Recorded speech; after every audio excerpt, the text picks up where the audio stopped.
आज हमारी लैब है lab number 8 that is designing मिप्स architecture. ठीक है, इसमें हम देखेंगे हम स्टेट एलिमेंट्स जो हैं अपनी register file, data memory, instruction memory, program counters, हम लोग ये बेसिकली वेरिलॉग पे कोड करोगे तुम लोग। और कंट्रोल यूनिट जिसकी लास्ट लैब में हम लोग ने देखा था, ये जो हमने कंट्रोल यूनिट देखा था एएलयू ऑप और ये सब कुछ ऑप कोड वगैरह वाली चीज, वो आज थोड़ा डिस्कस करके एक प्रॉपर कंट्रोल यूनिट का मॉड्यूल बनाएंगे हम लोग। ठीक है, तो बेसिकली हम लोग सबसे पहले कंट्रोल यूनिट के डिस्कस कर लेते हैं। जो लास्ट लैब की जो कोड्स होंगे वो मैं तुम लोग से इधर डिस्कस कर लेती हूँ। तो वहाँ पास मिप्स आर्किटेक्चर अगर देखोगे तो वो ये है पूरा ओवरऑल जो हम लोग को बनानी है। ठीक है, कौन कौन से फंक्शंस हम इंस्ट्रक्शंस हमने करनी है वो हम लास्ट लैब में देख चुके हैं, वो भी फिर से रिकैप कर लेंगे। कंट्रोल यूनिट जब हम बात करते हैं तो कंट्रोल यूनिट में हमारे पास एक होता है एएलयू डिकोडर और एक मेन डिकोडर होता है। ठीक है, जो हमारे इंस्ट्रक्शंस को डिकोड करके उनके अप्रोप्रिएट सिग्नल्स आउटपुट पे दे रहा होता है।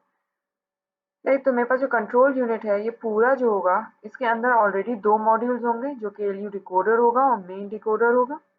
सही, और ये एंड गेट, मतलब ये जो सारा ब्लू में दिख रहा है ये मेरे पास पूरा एक कंट्रोल यूनिट होगा। तो बेसिकली तुम लोगों ने जो लास्ट लैब में कंट्रोल अपना मेन डिकोडर और एएलयू डिकोडर बनाया था उसको अब तुम लोग इंस्टेंशिएट करोगे, और दोनों को इंस्टेंशिएट करके उनको आपस में लिंक करके ये एंड गेट भी ऐड करके एक पूरा ओवरऑल कंट्रोल यूनिट बनाओगे। मतलब अब जो तुम्हारे पास कंट्रोल यूनिट होगा उसके इनपुट्स क्या हो जाएंगे, ऑपकोड जो ये है ओपी फंक्शन और जीरो सिग्नल जो आ रहा है ये तुम्हारा इनपुट हो जाएगा, और बाकी ये जो सारे ब्लू में जा रही है ये तुम्हारा आउटपुट हो जाएगा। सही है, ये काम तुम लोगों का मेरे ख्याल से जो फर्स्ट क्वेश्चन है स्लैब का वो यही है कि तुमको मेन डिकोडर, एएलयू डिकोडर और इस एंड गेट को इंस्टेंशिएट करा के तुमको एक पूरा कंट्रोल यूनिट का मॉड्यूल बनाना है। अब आज जो मेन डिकोडर और एएलयू डिकोडर के जो कोड्स हैं वो बेसिकली जो थे वो मैंने यहाँ दे दिए तुम लोग को, यानी कि इन शॉर्ट तुम लोग का लास्ट लैब का जो सोल्यूशन है वो ये है। लेकिन हाँ, तुम लोग ये सबमिट नहीं करा सकते तो इस पे मैं मार्क्स काटूंगी ऑब्वियस है। सही, ठीक है, अब इसको देख लो कि ये है क्या।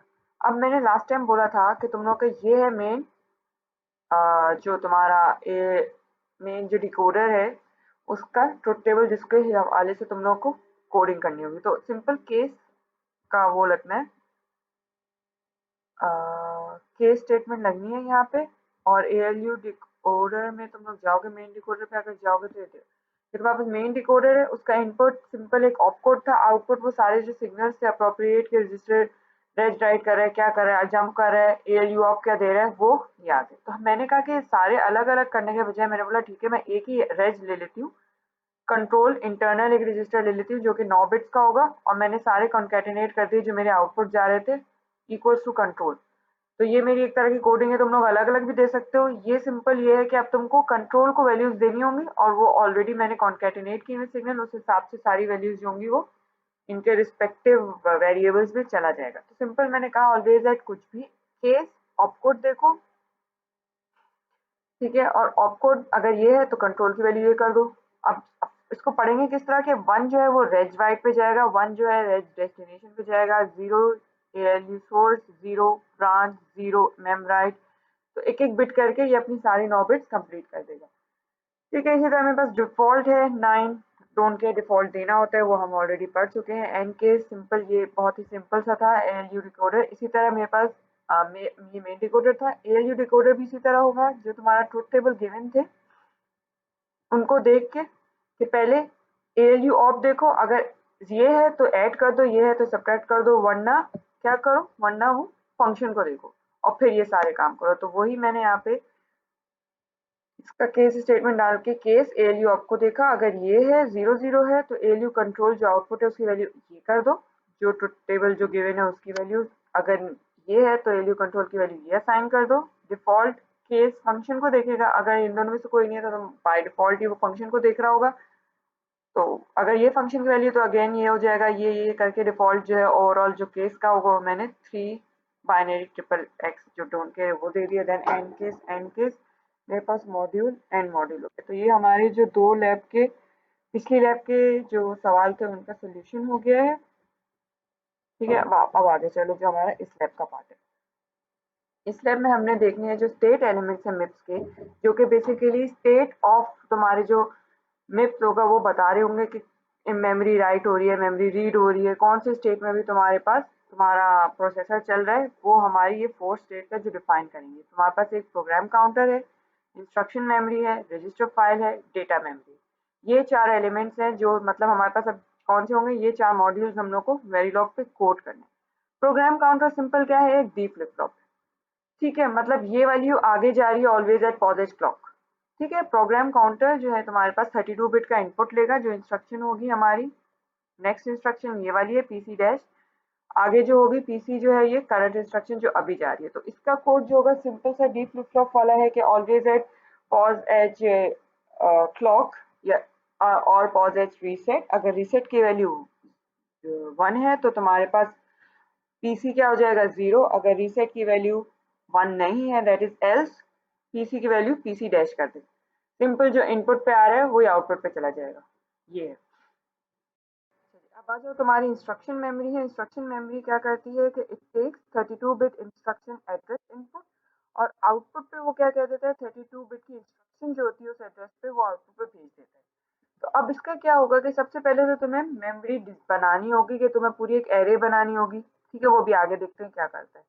फिलहाल हम बाकी के एलिमेंट्स को डिस्कस कर लेते हैं। अब आ जाओ डेटा मेमोरी। डेटा मेमोरी के 4 इनपुट्स है, राइट इनेबल क्लॉक ए जो तुम्हारा एड्रेस आ रहा होगा और राइट डेटा। अगर तुम्हारे पास राइट इनेबल की वैल्यू 1 है तो तुम्हारे पास क्या होगा, जो इस एड्रेस पे तुम्हारे पास यहाँ पे जो डेटा आ रहा होगा वो स्टोर हो जाएगा। एल्स अगर वह डब्ल्यू इनेबल 0 है तो तुम्हारे पास क्या होगा, ऑब्वियस है जो यहाँ पे जो एड्रेस आ रहा है इस मेमोरी से उस एड्रेस का डेटा आउटपुट पे चला जाएगा, मतलब तुम्हारे पास रीड करेगा डेटा। रजिस्टर फाइल आ गया। अब रजिस्टर फाइल में तुम्हारे पास कितने इनपुट है, 1 2 3 4 5 6 इनपुट्स हैं। ये काम किस तरह करता है, अगर तुम्हारे पास डब्ल्यू इनेबल थ्री जो है वो हाई हो गई तो तुम्हारे पास क्या होगा, A3 पे जो तुम्हारे पास एड्रेस था उस एड्रेस में यहाँ पे जो डेटा आ रहा होगा वो स्टोर हो जाएगा। ठीक है, अगर वो 1 नहीं है तो अगर तुम्हारे पास A1 पे कोई एड्रेस आ रहा है या A2 पे एड्रेस आ रहा है, 0 नहीं आ रहा, तो तुम्हारे पास इस एड्रेस पे जो डेटा होगा वो मेरे पास रीड डेस्टिनेशन 1 पे चला जाएगा। जो A2 पे एड्रेस पे डेटा होगा वो तुम्हारा RD2 पे चला जाएगा डेटा। तो इस तरह ये तुम्हारे पास सारे एलिमेंट्स काम करते हैं। बात ख्याल रखने की ये है कि ये जब भी पॉजिटिव क्लॉक आता है तभी तुम्हारे पास आउटपुट पे चीजें आएंगी। तो जो सारे ब्लॉक्स हैं ये ऑलवेज एट पॉजिटिव क्लॉक पे काम कर रहे होंगे। तो जैसे ही एक पॉजिटिव क्लॉक आएगी तो हमारे पास स्टेट चेंज होगा। ठीक है, तो ये तभी हम इनको स्टेट एलिमेंट कहते हैं। अब आज जो बात यह है कि हम मेमोरी बनाएंगे कैसे। हमको वेरिलॉग पे हम लोग को वेरिलॉग पे क्या करना होता है, अगर हमको मेमोरी बनानी है तो हम लोग ये स्टेटमेंट लिखते हैं, रेज 15 से लेके 0 तक मेमोरी 1 मेरे पास जो एरे थी उसका नाम मेम1 हो गया नाम, और ये मेरे पास लोकेशंस हो गई। ठीक है, मतलब मैंने क्या बनाई, एक एरे बनाया जिसमें इतनी लोकेशंस थी। ठीक है, और हर लोकेशन में 16 बिट डेटा स्टोर था। सेम मैंने क्या कर दी, एक मेमोरी बना दी जिसकी 512 जो थी वो लोकेशन थी और हर एक लोकेशन में तुम्हारे पास क्या था, 16 बिट का डेटा स्टोर हो गया था। अब मुझे अगर उस मेमोरी के इसको मतलब एक्सेस करना है तो मैं क्या करूंगी, मैम यहाँ पे 1 करेक्शन कर लेना, मैम 1 की थर्ड लोकेशन का जो यहाँ पे डेटा होगा वो किधर चल जाएगा, बी वेरिएबल। ठीक है, here the data stored at mem3 location is assigned to b। ठीक है, एक तो ये हो गया। दूसरा ये होता है कि हम क्या करते हैं, हम जो कोड रन करके देखेंगे एंड में, उसमें ये होगा कि हम अपनी मेमोरी में पूरा एक मेम फाइल जो होगी डॉट डेट की वो स्टोर कराएंगे। वो उसका इंस्ट्रक्शन इस तरह होता है कि रीड मेम एच। ठीक है, फाइल का नाम दे दिया, डॉट कॉमा मेम1 जो तुम्हारी एरे का नाम है। ठीक है, मतलब तुम्हारे पास अब क्या हो जाएगा, तुमने जो ये मेमोरी बनाई थी उसमें तुम्हारी ये फाइल जाके डेटा फाइल जो है इसमें जिसमें सारी इंस्ट्रक्शन है वो जाके स्टोर हो जाएगी। सही, अगर मैं इसकी तो बेसिकली तुम लोग को reg file, data memory, instruction memory, program counter के कोड्स लिखने। ठीक है, उनकी लॉजिक को समझ के कि इनपुट पे कब डेटा आता है तो क्या होता है आउटपुट पे। इस तरह करके तुम लोग को अपना कोड लिखना है। ठीक है, तो अब मैं तुम लोग को हल्के हल्के थोड़े से हिंट्स दे देती हूँ कि कैसे कोड लिखोगे। देखो पीसी, ये तो मैंने बता दिया था कि तुम्हारे पास जो प्रोग्राम काउंटर है वो तुम्हारे पास डी फ्लिप फ्लॉप होगा, उसका कोड मैंने ऑलरेडी वर्बली बता दिया है। ठीक है, फिर तुम्हारे पास आती है इंस्ट्रक्शन मेमोरी। इंस्ट्रक्शन मेमोरी में सबसे पहले तो तुम लोग एरे बनाओगे। ठीक है, इनपुट आउटपुट दे दोगे पोर्ट्स। फिर सबसे पहले तुम लोग ये स्टेटमेंट लिखोगे रेज 31, 32 बिट्स की है तो 32 बिट्स हर लोकेशन पे जा रहे होंगे। कोई भी नाम दे दो तुम देना चाह रहे हो अपने मेमोरी को, मिप्स मैम लिख दो, जो भी है। और हर लोकेशन पे क्या होगा 64, तुम्हारे पास अगर मिप्स का देखो तो तुम्हारे पास 64 लोकेशंस होती हैं और 32 बिट्स तुम्हारे पास इनको हर लोकेशन पे 32 बिट्स के इंस्ट्रक्शन स्टोर्ड है। ठीक है, तो तुम लोग 63:0 करके तुम लोग 64 लोकेशन दे दोगे। फिर इनिशियल बिगिन आएगा, इनिशियल बिगिन करके तुम लोग सबसे पहले उस मेमोरी में रीड डेटा कराओगे, कोई ना कोई ये पूरी एक फाइल इनपुट करोगे। ठीक है, फिर तुम्हारे पास क्या आएगा, एंड कर दिया। फिर तुम्हें क्या करना है, सिंपल असाइन कर दोगे आउटपुट को, जो ये वाले assign B is equals to जो भी तुम्हारे पास मैम इनपुट पे जो तुम्हारा एड्रेस आ रहा होगा वो लोकेशन तुम यहाँ इनपुट दे दोगे, जो तुम्हारी ए है या जो भी तुम्हारा वेरिएबल है। ठीक है, इसी तरह तुम्हारे पास रेज फाइल है। रेज रजिस्टर फाइल में भी तुमने क्या करना है, सबसे पहले एरे बनानी है। वो क्या होगा, 32 लोकेशन है, 32 हर लोकेशन पे 32 बिट स्टोर्ड है। उसी तरह तुम वही लिखोगे। फिर क्या करोगे, always at posedge clock.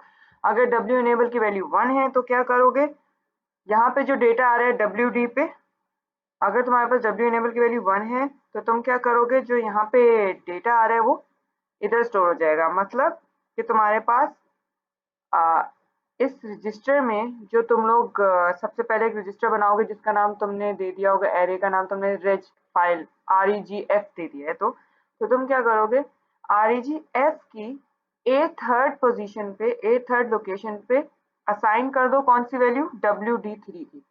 ठीक है, कोशिश करो खुद कोड लिखने की, कोड्स में बाद में दे दूंगी ताकि हम लोग नेक्स्ट लैब में वो डिस्कस कर लेंगे, ताकि तुम लोग की क्लैरिफिकेशन हो जाए चीजों की। कोशिश पहले खुद करो कोड लिखने की। ठीक है, फिर क्या करोगे, फिर तुमने सिंपल असाइन स्टेटमेंट से ये दे देना है कि तुम्हारे पास असाइन RD1 की वैल्यू क्या कर दो, जो तुम्हारी RGF raise F location A1 की वैल्यू है वो तुम असाइन कर दोगे RD1 में। जो RG तुम्हारे रेज F की A2 लोकेशन वाली वैल्यू है वो असाइन कर दोगे RD2 में। इस तरह करके तुम पूरा कोड लिखोगे। डेटा मेमोरी भी जो उसकी लॉजिक है उसी तरह, अगर W इनेबल 1 है तो राइट होगा, अगर W इनेबल 0 है तो वो रीड करेगा डेटा। तो ये तुम लोग खुद कोशिश करो कोड करने की, कोई इश्यूज आएंगे वो हम देख लेंगे। ये आज की लैब है।